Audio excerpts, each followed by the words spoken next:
সবাইকে অভিনন্দন, শুভেচ্ছা। তো আজকে আর একটি বিষয় নিয়ে আলোচনা করব, সেটা হচ্ছে ভূগোলের সংজ্ঞা।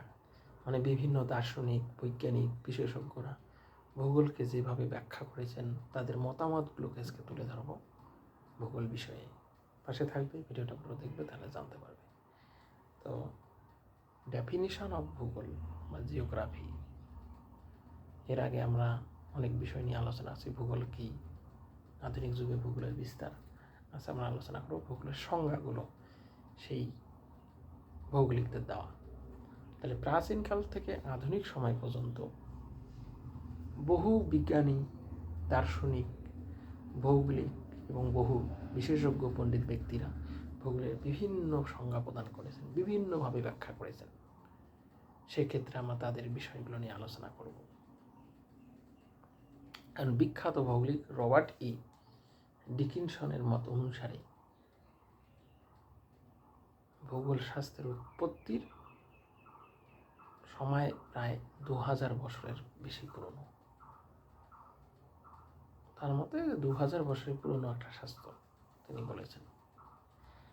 স্ট্রাবো খ্রিস্টপূর্ব 64 থেকে 20 খ্রিস্টাব্দ পর্যন্ত একজন নামকরা গ্রিক ভৌগোলিক স্ট্রাবো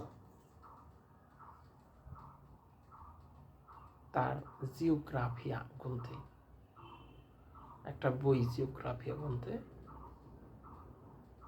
ভূগোলের সংজ্ঞা প্রদান করেছেন বা ভূগোলকে ব্যাখ্যা করেছেন যে ভূগোল পৃথিবীর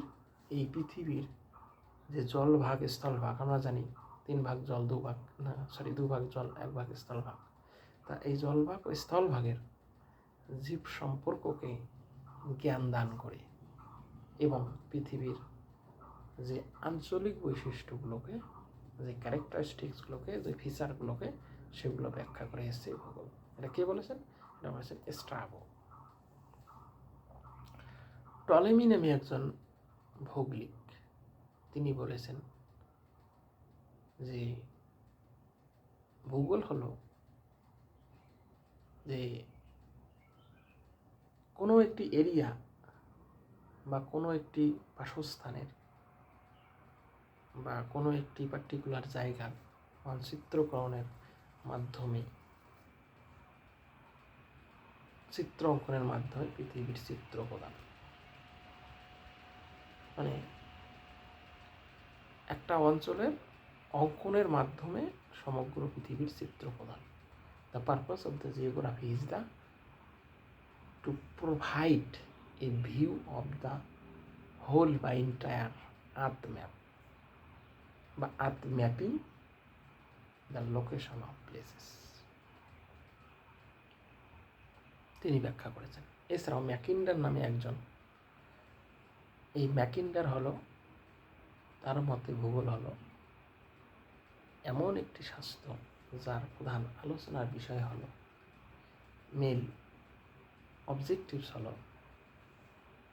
বা মেন পার্সপেক্টিভ হলো সমাজবদ্ধ মানুষ, এই যে গোষ্ঠীবদ্ধ মানুষ এবং যে পরিবেশের স্থানীয় পরিবর্তনশীলতা, যে ধারাবাহিক পরিবর্তন হচ্ছে, সেই বিষয় নিয়ে যে শাস্ত্র আলোচনা করে, সেটাই হচ্ছে জিওগ্রাফি বা ভূগোল। এছাড়াও আমরা যদি দেখি, আলেকজান্ডার ভন হামবোল্ট নামে একজন জার্মান জিওগ্রাফার নাম করা, সেটা 1769 থেকে 1859 খ্রিস্টাব্দ পর্যন্ত বিখ্যাত জার্মান ভৌগোলিক হামবোল্ট, তার একটা নাম করা গ্রন্থ যেটার নাম হচ্ছে কসমস, বিভিন্ন এক্সামে আসে কসমস, এই হামবোল্ট লিখেছিলেন। এই গ্রন্থে ভূগোলের ব্যাখ্যা দিতে গিয়ে তিনি বলেছেন যে ভূগোল এমন একটা শাস্ত্র যেটা প্রকৃতির সঙ্গে সম্পর্কিত খুবই একটা ইন্টার রিলেটেড বিজ্ঞান, সায়েন্স, যেখানে পৃথিবীতে লক্ষ্য করা যায় এমন সব বস্তু সম্পর্কে চর্চা ও বর্ণনা করা হয় এই শাস্ত্রের মধ্যে।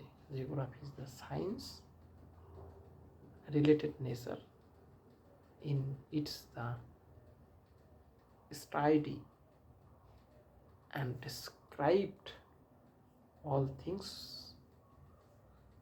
which is found on the surface. তার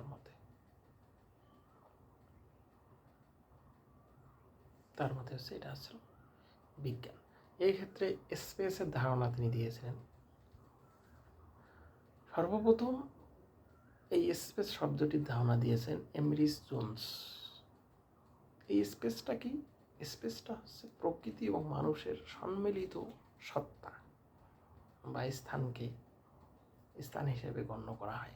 স্পেস প্রধানত ভূপৃষ্ঠের ওপর মানুষের কার্যাবলীর দ্বারা বিভিন্ন কর্মকাণ্ডের মাধ্যমে পৃথক ধর্মী বৈশিষ্ট্য সমন্বিত প্রত্যেকটি ক্ষেত্রকে স্পেস বা স্থান বলা যায় বা ব্যাখ্যা করেছেন এমরিস জোন্স। এছাড়াও যেমন রবার্ট ই ডিকিনসন 1969 খ্রিস্টাব্দে ব্যাখ্যা করেছেন যে ভূগোল হলো মৌলিকভাবে পৃথিবীর পৃষ্ঠের আঞ্চলিক এবং স্থানভিত্তিক বিজ্ঞান। তিনি এটাকে বিজ্ঞান বলেছেন।